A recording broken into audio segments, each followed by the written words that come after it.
y'all? It's your girl Sakina, and I'm back for another review. This is my review for the Real Housewives of Salt Lake City. This is season 1, episode 4. So let's get right into it.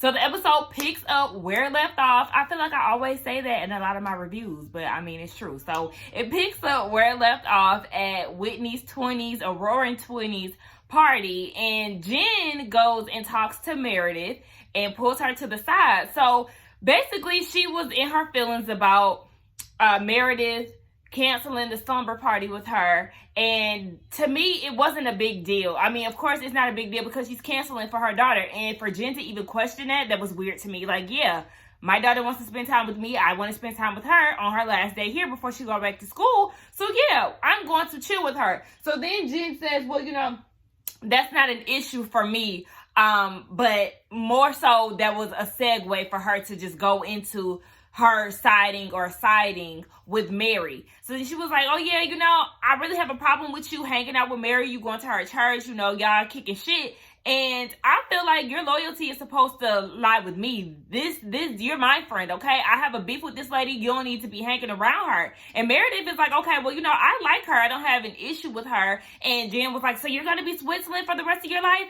Yeah, because I mean, the situation that y'all have going on, you and Mary, is not that big of a deal, sis. Meredith is just taking it back because she's like, wait, last time I seen y'all was crying and hugging each other and forgiving each other. Now all of a sudden, like, y'all beefing to the point where Jen is getting upset. She's crying. She's drinking. Like, she just starts going off. Like, she was pissed off. And Whitney and the other girls at the table are looking, and they was like, wait, what's going on? Should somebody go over there? Heather was like, nah, baby, I'm good, baby. I'm just going to sit right here and eat these chicken lollipops. Her and them lollipops had me weak for real. But she was like, hold on. But yeah, my bad. Anyway, so Lisa ended up coming over there instead, and she was trying to diffuse the situation, but Meredith was like, nah, you know what? I'm just going to remove myself from this situation. I'm no longer engaging in this conversation. So she gets up and she ends up leaving, actually. So then, like, Lisa's trying to calm Jen down, and Jen is like, no, she want to hang around Mary. Mary who done fucked her granddad. And all the girls hear it, right? Including Mary. She was like, well, I mean, it's nice to know what you think about me. So all the girls felt some type of way about Jen saying that. So Jen ends up leaving. She's calling her husband. He comes to pick her up. And while he's on the way, she ends up outside and she's cussing. Heather is trying to calm her down, and she's like, shut the fuck up. And, you know, just doing all of this. I'm like, whoa, what the hell is going on here, Jen? Her husband ended up picking her up, and she left. So then the next day, all the girls have a conversation about what was going on.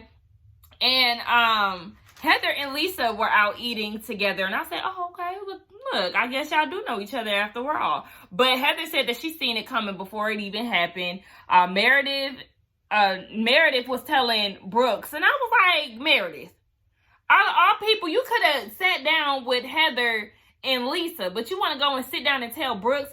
Brooks is already too involved, and the people are not feeling him. Since we don't need you sitting here telling him all y'all business. Let him figure that out when he watched the show. He does not need to be too involved in your situation. Like, why? But anyway, so Meredith and Lisa meet up, and this is where she tells Lisa that her and Seth had separated, but they're dating each other.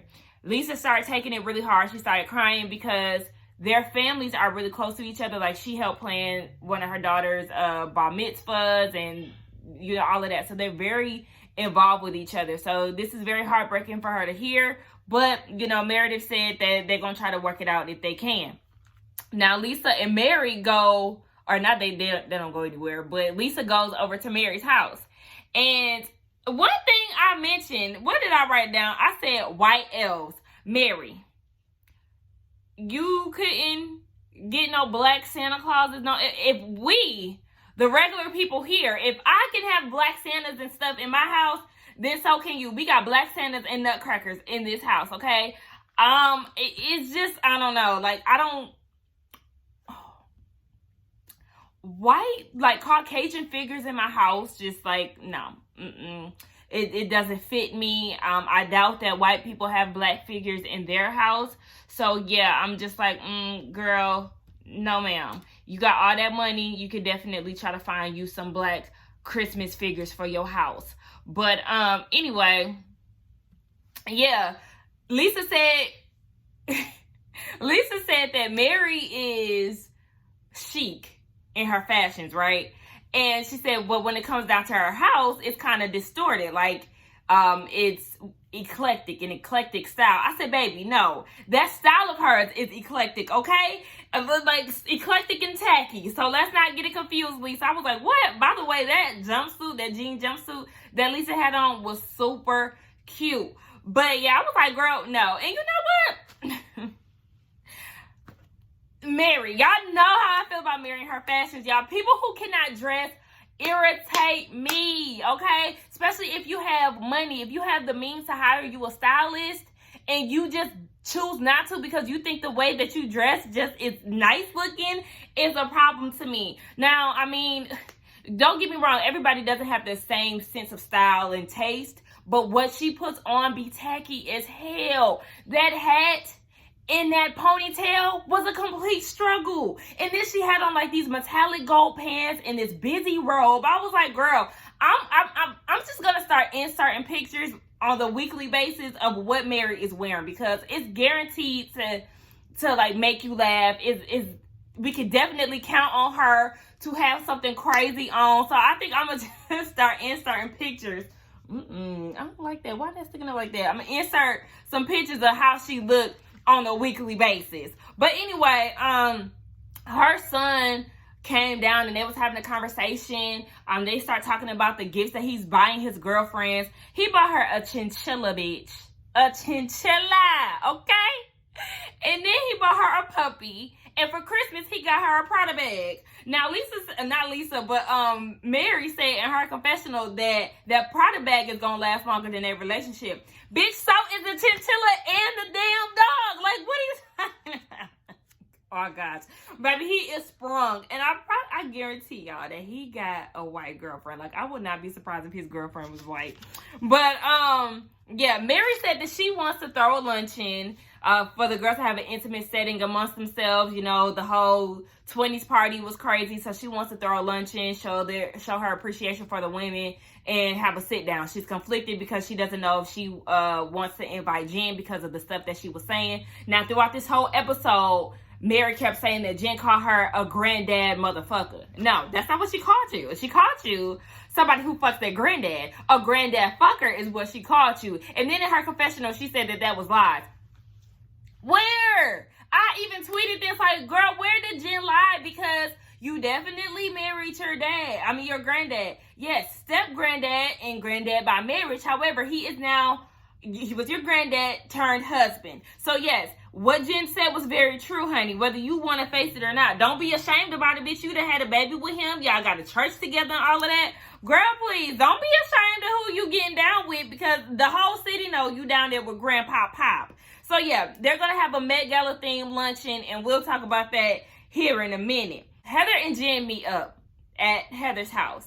And it was funny because once Jen got there, as soon as they walked in, the doorbell rang because Jen ordered sushi and it got it delivered to Heather's house. Heather in her confessional was saying that Jen always got to have a snack on her. She always ordering something or whatever. So I thought that was funny. But Jen, they had the conversation about what was going on at the party. Jen is really messed up right now because the anniversary of her father's passing is around this time, and she was saying that it was just something really hard for her to deal with. She had to deal with it alone, essentially, because Sharif is always gone. Like, the football season is just so hard on their relationship because he's always on the go. Like, he wasn't even able to attend her father's funeral. Like, think about that, y'all. First of all, she was raised by her aunt and her dad. So obviously her mom was not present. So to have like your only parent pass away and you don't have anybody that you don't have your significant other to lean on, like that is a lot to deal with. So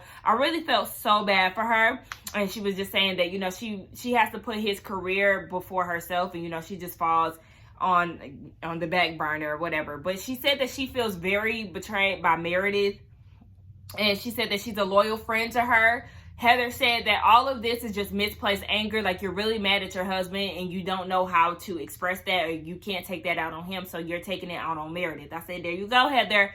Right on the money. So Jen was just saying, you know, I've done all this stuff for her. I thought I threw her $85,000 birthday party. That wasn't even for her. Like, let's be real. The party was all about you. You made a grand entrance. You had your cultural background dancers there. Like, girl, what are you talking about? This whole party was about you. Not once, from what we've seen on TV, did you make it about Meredith and her birthday and her special day. So, I mean, you can miss me with all of that. And if you're going to throw what you did for me in my face, then don't do it. I don't need you to do it, honey. You can fucking relax. And then just when I started to feel bad for Jen, she goes and throws out the fact that Meredith and Seth are separated. So, of course, Heather was like, wait, she didn't tell us that. Like, wait a minute. She was like, yeah, she told me. And then in her confessional, Jen was saying that, yeah, you know, you betrayed me, so I figured that I'll do the same.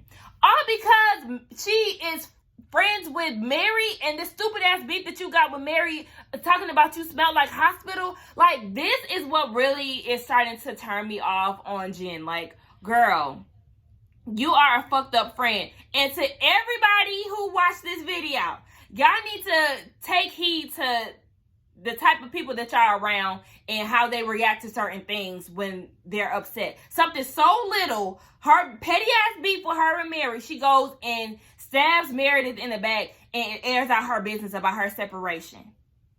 Like, but you're such a loyal friend, but yet you go and do this over the slightest thing because she wants to be neutral in the situation, in this beef with y'all. Like, girl, get the fuck out of here, Jen. Like, she was just so shitty. I said, that was some fake ass shit, and that's definitely not loyalty. Now, we can hop over to this Met Gala event. So, Mary is getting ready for this event. She has 2 planners helping her out. She being smart with them. I don't know if it was the nameplates or what, but whatever she had was upside down. The names were upside down, and she was asking them, what'd she say? Do y'all know how to read? Excuse me, bitch. Do you know how to apply your wig? Do you know how to put some clothes together? Don't come for me. And I'm going to insert another picture of how she was looking at that damn party. Her wig, like, was, like, split. Like, it... It's crazy, y'all. I'm just going to show a picture, like I said. Like, Mary in them damn gloves. Now, some people were saying she probably wear those gloves because she's bleaching her skin. Now, her and Jen definitely look 50 different shades of what they used to look like from back in the day. Okay? So, she very much so could be bleaching. But I did pay attention to her hands in her confessionals because she doesn't wear those ugly-ass Madonna-like gloves. But, I mean, makeup, look, she could be wearing makeup to disguise that. So, y'all just might be right. Because I'm like, girl, this is not a fashion statement. Like, these gloves are tired as fuck. And I'm tired of you pairing it with every outfit that you wear. Girl, the fuck? Anyway, Jen is preparing for this luncheon. And she decides to call her husband. She said, you know, she likes to get her Sharif pep talks. And he's been doing this with her for a long time. So he was just saying, you know, show up and be Jen. Be happy. You control your own happiness. So he gave her a good pep talk. And, you know, it all worked out in the end. Heather is confused about the theme. Her and Whitney. Yeah, her and Whitney are there, or on their way there. And they was confused about the thing because she was like, you know, Met Gala is, you know, a place, an event, and the category changes every year. So I don't think that Mary has an idea of what's going on. I said, exactly. Like, anybody who knows about the Met Gala knows that, yes, what you have in mind, I think she has, like, the outrageous costumes and shit like that, and outfits in mind when she says she wants to have a Met Gala, but it's all theme based. So, sis, yeah, Mary, nice try, but no, you're not doing the Met Gala thing. On their way there, Heather did say, you know, what'd she say? Oh, she was like, oh yeah, Whitney, by the way, when Jen came to my house, she told me that Meredith and Seth are, you know, separated. And I said, see, now everybody knows Meredith's business because Jen want to go and run her damn mouth. Like, girl, shut the fuck up. Like, and I mean, I guess that's her cousin. Would I tell my cousin? I probably would. I don't know. Let me be quiet. But my whole thing is, Jen shouldn't have opened her mouth because now everybody, with the exception of Mary, knows that Meredith is separated from her husband. So, yeah. Now we get down to everybody arriving. One thing that stood out was that restaurant owner. He was giving me weird, like, mad scientist, Albert Einstein vibes. My mom said he looks like the dude from Back to the Future. I never seen the movie, but I've seen clips of it to know who she was talking about. And I was like, yeah, like, he was just very strange. Like, okay. They get greeted by these, like, I think they call them, like, beard men. Whatever, but everybody's pretty much confused on the theme. Heather was like, yeah, Mary, she's weird, but I'm here for the gifts, because she's seen them Louis Vuitton bags on the table. So she was like, okay, well, look, we're here for the gifts, and I'm here as well. I said, okay, listen, as long as you got some Louis V, that's fine with me. Y'all see what I did there? And it always be by mistake. Like, I don't even be trying to rhyme. Mary is definitely weird, because then, like, they was drinking some 2003 wine, and then she went into the story about how there was a heat wave, and it produced, people start dying, and it produced the best grapes. Like, girl, what? What are you talking about? Yeah. So then we get down to all the girls sitting there, and what was inside the Louis boxes was some headphones. And I was like, these headphones are these big ass boxes. You sure ain't nothing else in there? But okay, listen, I'll take some Louis Vuitton AirPods, headphones, whatever, any day, all right? Look, especially for the free, because I ain't buying the shit. Ugh. Now, Mary said that she wanted to say a prayer for all of the ladies. So everybody bows their head, and she gives this long, extended prayer, and then start fake crying. And then Jen was looking up like, bro, what the hell is going on? And I was like, right, I'm definitely with Jen on this. Like, girl, can you wrap this up? Because them fake tears, you can save that. Like, Mary just does not give me authentic vibes, y'all. And it's kind of weird. Like, I get real uncomfortable when she has conversations with people. Like, listening to her talk to Lisa when they was at her house, I was just weirded out, because it's just like, when she does stuff like this with her mouth, and like, I'm like, ugh, girl, what? Like, I could not keep up with a conversation with her, because she just creeps me out for real. And she doesn't give me a real vibe. She doesn't give, like, I just can't see her at the church. Like, you know, like, I don't know. No, ma'am. But anyway, everyone goes around the table and starts talking about, like, their insecurities or some things that they want to work on. Mary wants to go first, and she says that she has trust issues. You know, she can't just go and be open with everybody. What her name is, I keep wanting to call her Wendy, y'all. Whitney says that she has to start not caring about other people's opinions of her. And then she looked at Lisa and was like, one thing I want to say, I am many things, but a swinger I am not. Catch, Lisa. Bitch, watch your mouth. And everybody was looking like, huh? She was like, yeah, that's just the insider me and Lisa have. And Lisa, you know, smiled it off. So then Lisa wants to tell her story. And she was like, you know, I just have extremely high goals for myself. Sorry, like, I don't want to cry, but, you know, I hold myself to this standard. And I'm thinking that she's going to say, you know, I hold myself to this standard, but really it's just an act. It's a front. I'm really insecure, you know, this affects me. But no, like, that's it. She was just saying, you know, I have high standards for myself. And yeah, she wants to remain perfect. Like Whitney said in the last episode, like, yeah, we could definitely see that. Whitney in her confessional was like, yeah, I want to have a high level of confidence that Lisa has, or maybe the amount of arrogance that she has. I said, yes, definitely giving me arrogance vibes, okay? Now, Jen goes and she goes into the story about her dad and how he was an immigrant that had to work hard. She's the oldest of 6 kids, and the oldest is always a pressure for them to do good and, you know, take care of everybody. So, you know, the pressure was on. She said in Iowa, baby, ooh, if they lived in Iowa, I'm sure the experience would be way worse. But in Utah, growing up, you know, everybody thought she was black, so that was hard, because basically, you know how it is when it comes to minorities. We don't really get the same chances, or it's just not easier for us to experience. We have to fight for a seat, basically, okay? We got to fight 10 times harder to prove ourselves, whereas, you know, the Caucasians, they do the bare minimum and the light gets shined on them, basically, is what I'm trying to say. So she was just saying that she, is a loyal person. And she's saying this and she's looking at Meredith. And she's just saying that she's a loyal person. This is what her father instilled in her. So, you know, she loves hard. She's a very passionate person. And she apologizes to Meredith for, you know, going off on her the way that she did. And I was like, okay, you know, that was nice. That was sweet and everything. But tell your friend, Miss Loyal, how you went and told Heather about her separation. Tell her that and we'll see how that goes, okay? I was like, yeah, I mean, that was a nice story. I was feeling it. But also, yeah, I want you to tell her what you said, because that you let that petty ass situation with you and Mary take over, and you want to air out your friend, somebody that you wanted to be so loyal to. Girl, get the fuck out of here. But Mary was upset. She was like, okay, because you sitting here apologizing to Meredith. Where's my apology?